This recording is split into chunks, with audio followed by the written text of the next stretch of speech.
Selamat pagi pemirsa, apa kabar Anda di pagi hari ini? Senang sekali saya Heri Orun kembali menjumpai Anda dalam Berita Papua. Sejumlah informasi pilihan dan teraktual telah dirangkum tim redaksi kami. Berikut 3 berita utama kami sajikan untuk Anda.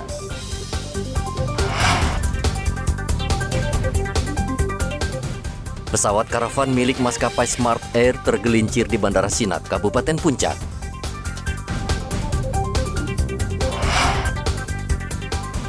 Presiden Joko Widodo perintahkan Panglima TNI usut tuntas kasus pembunuhan warga Nduga.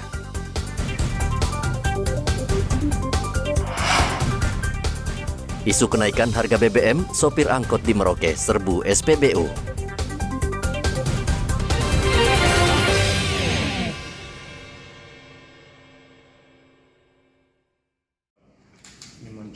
Pesawat karavan milik maskapai Smart Aviation Rabu kemarin tergelincir di Bandara Sinak, Kabupaten Puncak. Pesawat yang dipiloti Kapten Wiyoko Handoko dan kopilot Kristiono terbang dari Timika menuju Sinak dengan membawa 2 orang penumpang dan bahan bangunan. Namun ketika hendak landing, pesawat tergelincir hingga pesawat keluar dari landasan. Landasan yang basah akibat hujan menjadi penyebab insiden ini.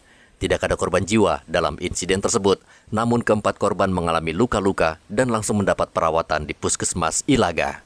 Begitu juga dengan kondisi pesawat mengalami kerusakan pada bagian baling-baling dan hingga saat ini masih berada di pinggir landasan bandara. Telah tergelincir pesawat Smart Aviation yang berisikan 4 orang. 4 orang itu 2 pilot dan 2 penumpang karena pesawat ini membawa bahan bangunan yang terbang dari Timika menuju ke Puncak Ilaga. Saat dia mendarat, memang kondisi landasan atau aspal itu dalam keadaan basah, terus kemudian cuaca di sekitar bandara juga masih berkabut. Ini yang menjadikan pesawat itu tergelincir ke pinggir bandara yang mengakibatkan kepala pesawat itu mengalami rusak. Kemudian dari 4 penumpang, 3 luka-luka, tadi sudah dievakuasi dengan pesawat lain ke Timika untuk dilakukan perawatan lebih lanjut. Sedangkan pilot Pak Kristiono saat ini masih di pos untuk dimintai keterangan dan informasi, dan rekan-rekan dari TNI Polri yang berada di sekitar lokasi melakukan pengamanan pesawat. Pesawat ini kan posisi di pinggir, jadi tidak mengganggu aktivitas penerbangan yang ada di landasan bandara di Puncak Ilaga. Jadi situasi saat ini cukup kondusif, mudah-mudahan ini segera bisa dapat diperbaiki dan segera dapat melaksanakan aktivitas seperti sedia kala. Pesawat yang tergelincir tidak mengganggu aktivitas penerbangan di Bandara Sinak, Kabupaten Puncak. Hendra melaporkan dari Puncak, Papua.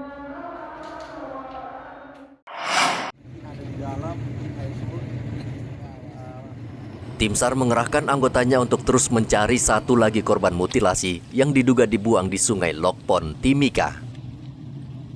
Tim SAR menyisir pinggiran sungai, namun korban belum juga ditemukan. Pencarian juga dibantu pihak keluarga bersama tentara dan polisi.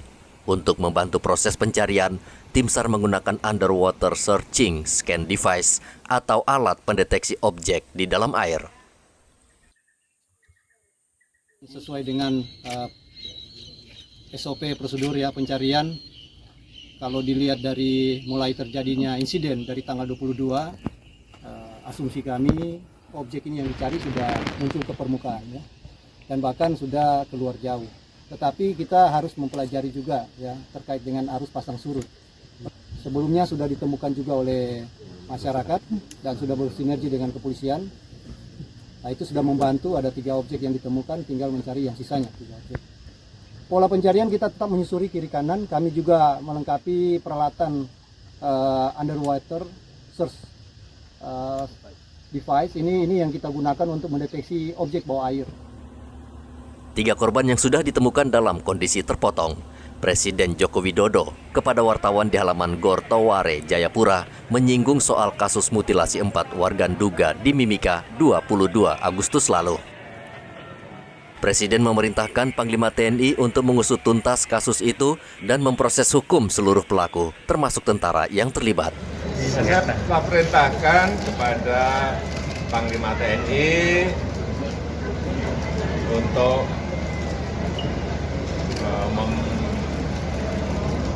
membantu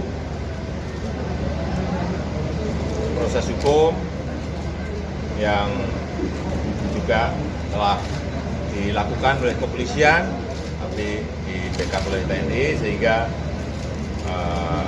sekali lagi proses hukum harus berjalan sehingga kepercayaan masyarakat terhadap TNI tidak mudah. Saya kira yang paling penting usut tuntas dan proses hukum. Ya. Polisi saat ini sudah menangkap 9 pelaku, 6 diantaranya merupakan tentara. Polisi masih memburu seorang pelaku lagi yang diduga merupakan otak pembunuhan sadis ini. 6 tentara yang terlibat dalam kasus pembunuhan ini sudah ditahan di Sudden Pom Timika. Igobat Momolin dan Arthur melaporkan dari Mimika dan Jayapura.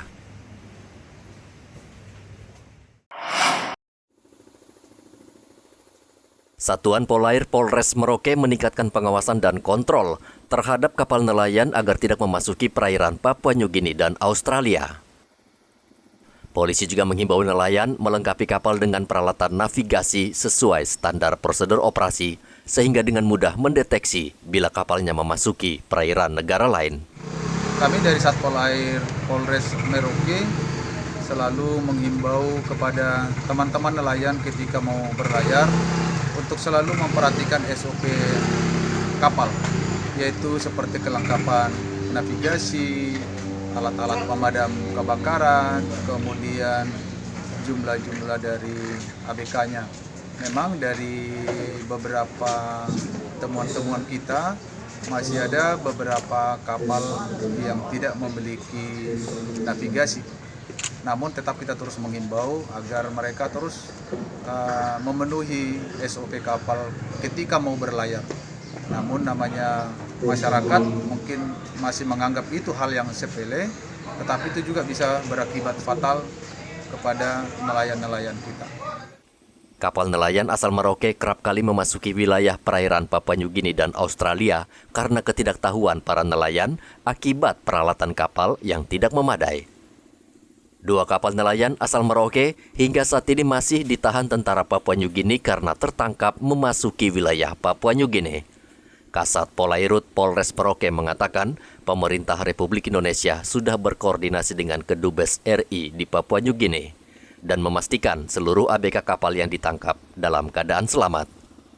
Yang terakhir yang ditahan atau ditangkap oleh tentara PNJ, warga negara Indonesia kita, kebetulan dari nelayan dari Kabupaten Merauke, saat ini sudah berada di PNJ dan sudah bisa dipastikan semua nelayan dan kapal dalam keadaan selamat, sehat, dan lengkap. Tinggal nanti menunggu dari tugas kita untuk mengurus kepulangan mereka. Ada berapa kapal, Pak Kasat? Saat ini yang kita dapat informasi ada 2 kapal. Itu jumlah ABK-nya berapa, Pak Kasat? Kapal ABK-nya ada 13 orang, 7 dengan 6 ABK. Nantinya akan menjalani proses hukum dulu di sana? Ya, kita belum tahu sampai saat ini, namun kita nanti menunggu dari dubes kita yang ada di PNJ. Artinya bahwa kondisi kapal dan juga anak buah kapalnya dalam keadaan baik-baik saja seperti itu?